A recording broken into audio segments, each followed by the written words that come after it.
Si tu regardes cette vidéo aujourd'hui, c'est peut-être parce que tu as une addiction au travail. Et dans nos sociétés modernes, on peut dire que c'est un problème qui est assez répandu. Disons que tu es loin d'être le seul. Je pense par exemple aux cadres, tu sais, qui travaillent dans une grosse entreprise, qui gagnent 4-5 000 euros par mois, mais qui en contrepartie n'est jamais chez lui, ne s'occupe jamais de sa femme, n'est jamais avec ses enfants, donc il vit une vie de solitaire au bureau, tout ça pour amener beaucoup d'argent à la maison. Mais la vérité c'est que c'est pas forcément un choix qui est rationnel. Il se dit pas le mec, je vais bosser longtemps au bureau pour ramener plus d'argent à la maison. Ça cache souvent quelque chose de beaucoup plus profond, et si la personne travaille autant, c'est pas juste pour l'argent, c'est pour des raisons différentes. Même chose pour l'entrepreneur qui va bosser 12 heures par jour sur son projet, qui va rester la tête dans le guidon dans l'ordinateur, qui va jamais sortir de chez lui, qui va tout mettre entre parenthèses dans sa vie pour lancer son entreprise et qui finalement va se retrouver pareil, dépendant au travail. On connaît tous des personnes de près ou de loin qui travaillent trop et qui sacrifient une bonne partie de leur vie à cause du travail. Si aujourd'hui tu regardes cette vidéo, c'est peut-être parce que c'est ton cas, parce que tu sens que tu es trop dans le travail, que tu es en train de t'épuiser, que tu prends des risques pour ta santé tout simplement et tu cherches donc des solutions pour sortir un petit peu de cette spirale, que ce soit conscient ou inconscient, tu as besoin d'autre chose, d'un mode de vie qui est plus simple, qui te permet de moins travailler, de moins dépenser ton énergie et de retrouver un certain équilibre entre ta vie perso et ta vie pro. Bon, avant toute chose, mettons les points sur les i. Être capable de travailler dur, c'est très bien. Ça permet de mener à bien des projets ambitieux. Clairement, les gens qui ne savent pas travailler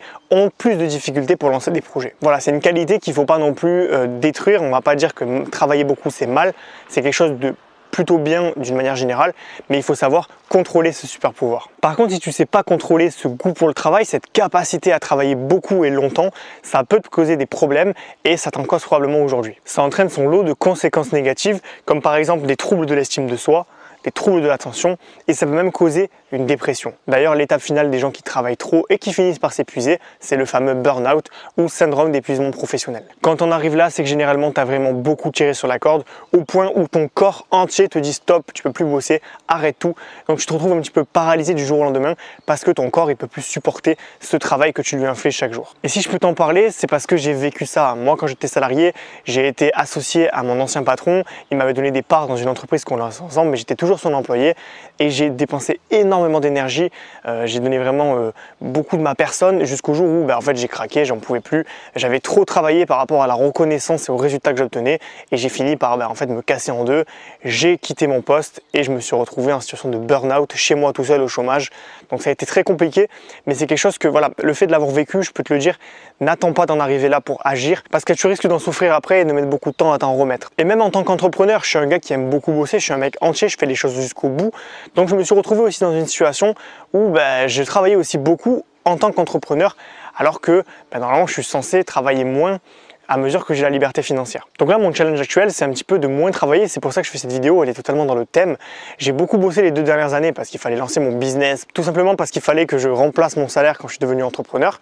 Mais aujourd'hui, j'arrive à un stade, un certain seuil où j'ai atteint cette liberté financière et je peux me permettre de moins travailler en ayant les mêmes résultats, voire des résultats meilleurs grâce au côté automatisable d'Internet qui fait que t'as pas la corrélation entre le temps passé et l'argent que tu vas gagner. Donc petit à petit, j'arrive à trouver un équilibre entre ma vie personnelle, donc c'est-à-dire mes proches, ma vie familiale, ma vie amoureuse et compagnie, et ma vie professionnelle dans laquelle je gagne ma vie et je m'accomplis aussi professionnellement. Donc dans cette vidéo, je vais t'aider à comprendre pourquoi tu travailles trop et je vais te donner 5 conseils pour y remédier, comment faire pour travailler moins sans te sentir coupable et un petit peu trouver un moyen de sortir de cette addiction au travail. Parce que c'est une forme d'addiction de travailler tout le temps, d'être toujours la tête dans le guidon, de jamais profiter de la vie. C'est une forme d'addiction et il faut que tu en sortes aujourd'hui. Avant de commencer cette vidéo, je me présente, je m'appelle Johan, je suis un ancien employé dans le domaine du web marketing et aujourd'hui j'ai tout quitté. J'en avais marre de travailler pour un patron, d'avoir un patron toxique justement, de travailler pour des projets qui n'étaient pas les miens, de passer toutes mes journées enfermé dans un bureau, ça m'a gonflé, j'en avais marre, je trouvais pas de sens. Je me suis dit, est-ce que tu vas vraiment faire ça jusqu'à ta retraite?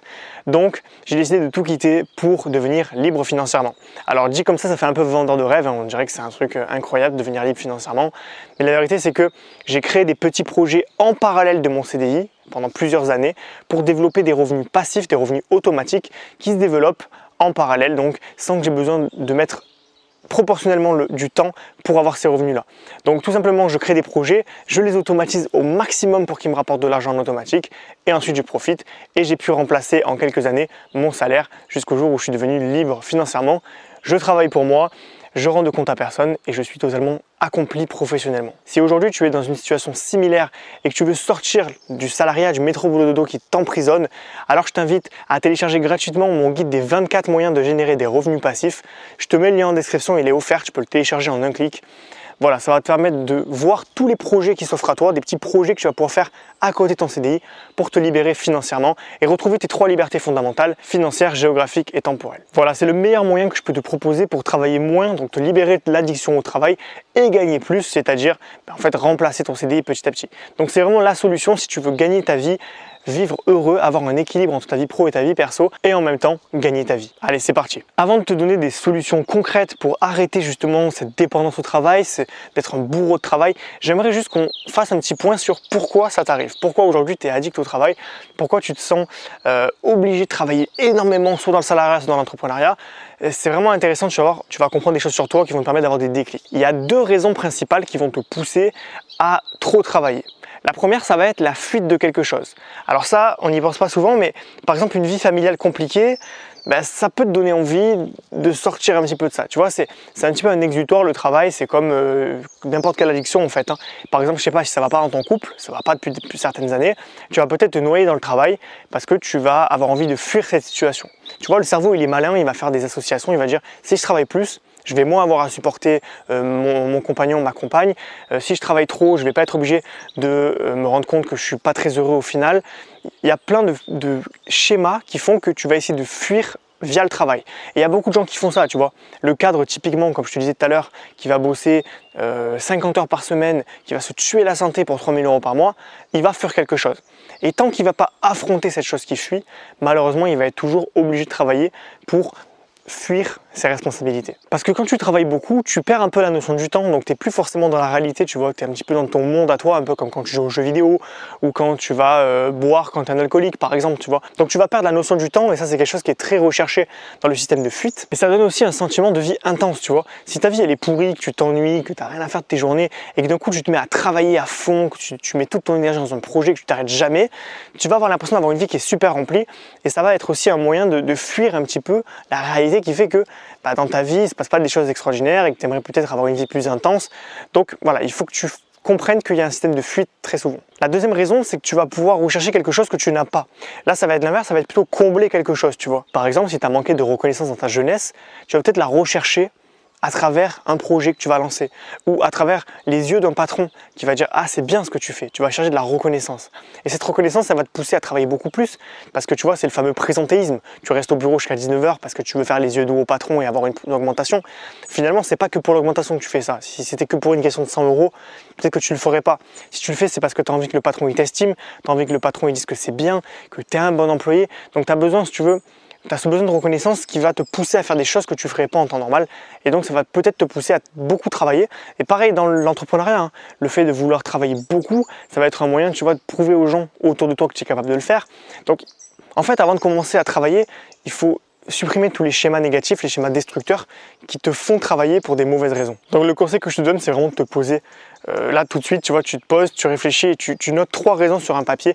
Pourquoi est-ce que tu travailles trop? Pose-toi voilà, avec honnêteté la question, n'essaie pas de trouver des excuses, ne sois pas dans le déni, voilà, sois honnête avec toi-même. On est tous des humains, donc on est tous faillibles. Et moi le premier, j'ai reconnu certaines de mes erreurs et ça a été comme ça que j'ai pu avancer. Si tu restes bloqué, que tu te mens à toi-même, que tu es dans les excuses, tu ne pourras pas t'en sortir. Bon, maintenant on en vient au cœur de la vidéo et je vais te partager les 5 conseils pour sortir de l'addiction au travail, arrêter d'être dépendant, arrêter de trop bosser et un petit peu retrouver une vie normale en fait, une vie où tu vas avoir un côté personnel qui va être calme, qui va te permettre de faire des choses que tu aimes et la vie professionnelle que tu vas vraiment dissocier de ta vie personnelle. Parce qu'aujourd'hui, les deux se mélangent et c'est pas bon. Donc le premier conseil, je te l'ai un petit peu donné dans la partie précédente, ça va être de prendre conscience du problème et de sortir du déni. C'est-à-dire d'arrêter de trouver des excuses. Tu vois, quand on travaille trop, on a toujours plein d'excuses. On fait ouais, mais tu comprends, c'est parce que mon patron me demande ça. Ah, mais tu comprends, c'est parce que mon business, j'ai que 2 ans de chômage, il faut que je le lance rapidement. Le truc, c'est que, en fait, souvent, c'est des fausses excuses. Tu vois, par exemple, pour le patron, je suis désolé, mais en fait, aucun patron ne peut t'obliger à travailler plus. Tu as un contrat de travail, tu es censé le respecter. Si le patron ne te respecte pas, change de boîte. Tu vois, il n'y a pas d'excuse en fait. Il y a toujours une bonne raison pour le faire, mais il y a aussi une bonne raison pour ne pas le faire. Donc vois le verre à moitié plein et à moitié vide. C'est-à-dire arrête de te contenter des excuses pour continuer dans ce schéma destructeur. Essaie d'en sortir, essaie de comprendre ce qui ne va pas. Essaie de comprendre pourquoi tu fais ça.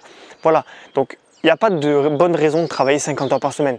Que ce soit dans l'entrepreneuriat ou que ce soit dans le salariat, dans tous les deux cas, tu dois garder un certain équilibre entre ta vie pro et ta vie perso. Et il faut que tu arrives à sortir du déni dans lequel tu t'es mis pendant quelques années parce que tu t'es habitué à ce domaine-là et tu vois même plus en fait que tu travailles beaucoup. Les gens autour de toi ils disent mais c'est incroyable, pourquoi ils bossent autant, ils se tuent la santé. Mais tu vois, les gens ne le voient pas. J'ai des gens dans ma famille qui vont bosser énormément, qui vont se ruiner la santé, qui vont se lever tous les jours à des heures hyper tôt pour travailler. Ils vont se lever à 5 heures et ils vont se coucher à 20 ils vont travailler jusqu'à 20 heures plutôt. Et ces gens-là, ils ne se rendent pas compte qu'ils travaillent beaucoup, ils ne se rendent pas compte qu'ils ruinent leur santé, qu'ils ruinent leurs relations autour d'eux.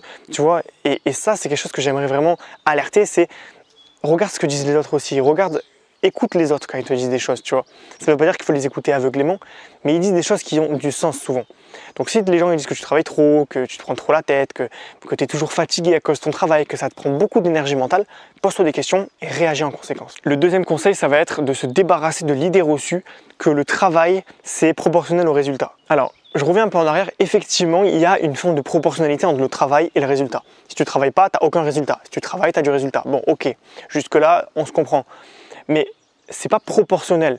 C'est-à-dire que c'est pas parce que tu vas bosser 8 heures que tu vas avoir 8 fois plus de résultats qu'un mec qui va bosser une seule heure. En fait, ça va être une question de priorité. Et ça, on va en parler un peu plus tard de la priorité, mais voilà, il faut que tu comprennes que c'est pas proportionnel. Moi, je gagne très bien ma vie et je la gagne très bien en travaillant peu d'heures. Il y a des gens qui vont travailler beaucoup d'heures, mais qui vont mal gagner leur vie. Le mec qui va travailler chez Carrefour et qui va être au drive Carrefour, il va travailler 8 heures à mettre des trucs dans le coffre d'une voiture, il va gagner un SMIC. Moi, je vais travailler 3 à 4 heures par jour et je vais gagner 3 fois le SMIC. Donc voilà, il faut comprendre qu'il y a une certaine forme de proportionnalité avec le travail. Évidemment, il y a un seuil minimum à accomplir, mais passer un certain seuil, ça ne vaut pas le coup. Tu vois, si je travaille 50 heures par semaine ou je travaille 35 heures, je suis sûr que je pourrais avoir sensiblement les mêmes résultats si j'apprenais à prioriser mes tâches. Donc la société, elle nous entraîne à penser comme ça. Elle nous entraîne à penser que 1 heure travaillée égale 10 euros. Mais ça, c'est que dans le salariat que c'est valable, mais il existe d'autres moyens, comme les rentes par exemple, de gagner de l'argent sans dépenser du temps en conséquence. Donc déjà voilà, déconstruire ce système-là, arrêter de penser que c'est normal de travailler beaucoup pour gagner sa vie, c'est pas le cas. Et surtout, arrête de culpabiliser de pas beaucoup travailler. Tu vois, c'est pas parce que tu vas pas bosser 50 heures par semaine que tu vas pas être légitime. Tu peux être un cadre et bosser 35 heures par semaine et être très efficace. Alors qu'il y a des gens qui vont te dire que non, un cadre doit bosser 50 heures sinon il n'est pas efficace. C'est faux. Aux États-Unis, si tu restes 1 heure de plus que ce que tu es censé bosser dans ta journée, par exemple tu restes 1 heure de plus par rapport à tes horaires, il y a des mecs qui vont venir te voir, ils vont dire « Ah, tu t'es mal organisé aujourd'hui ».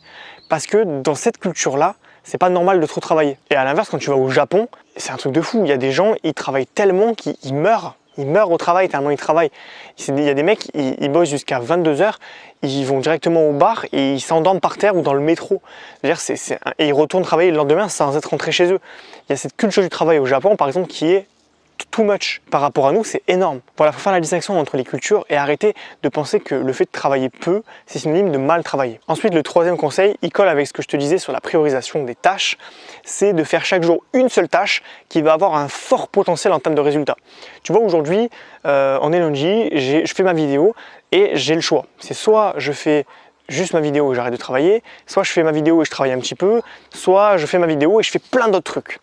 Mais si je fais ma vidéo, je sais que je vais avoir des résultats parce que la vidéo, c'est ce qui va me rapporter le plus de résultats comparativement. Je sors une vidéo, ça me prend 1h30 à tout faire et ça va me faire peut-être 300, 400, 500 vues. Et ça va me permettre de me faire connaître encore plus. Alors que si j'avais fait ma vidéo plus plein de petites tâches à droite à gauche, par exemple faire un logo, changer un petit peu ma page, ok, c'est des actions qui vont avoir un impact, un petit impact, mais ça ne va pas être proportionnel au temps que je vais y passer.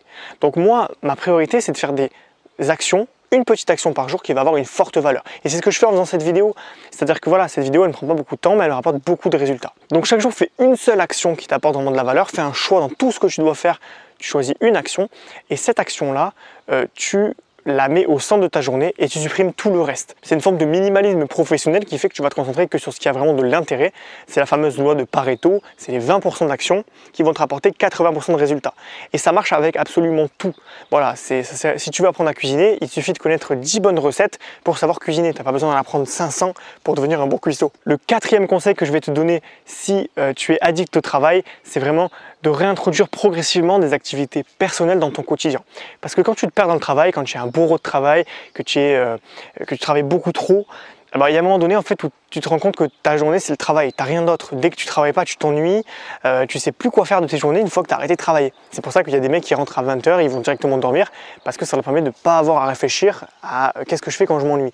Donc des fois c'est bien de s'ennuyer, mais il faut que tu réintroduises progressivement des activités qui vont te rendre heureux, tu vois, qui vont te donner du sens, qui vont te permettre de t'occuper quand tu travailles pas. C'est un peu comme une addiction quand tu arrêtes par exemple de fumer, tu vois, tu vas avoir besoin de te retrouver, de faire autre chose. Il y a des gens qui vont compenser avec la nourriture, c'est pas une super idée, mais bon voilà, ça arrive. Et tu as également les gens qui vont changer avec une habitude saine, par exemple faire du sport ou je sais pas moi, se mettre à la couture ou aux jeux vidéo. Voilà, en fait il faut trouver quelque chose qui va remplacer cette addiction, donc tu vas devoir trouver des activités personnelles qui vont t'aider à aller mieux. Le fait de remplir ta vie personnelle, ça va un petit peu délester ta vie professionnelle et tu vas retrouver un meilleur équilibre, ce qui fait que tu vas avoir moins de difficultés à moins travailler. Enfin, cinquième et dernier conseil, donne un sens à ta vie. C'est-à-dire qu'il faut que tu trouves ce qui te fait vibrer et accomplir ce projet pour combler le vide que ça va laisser.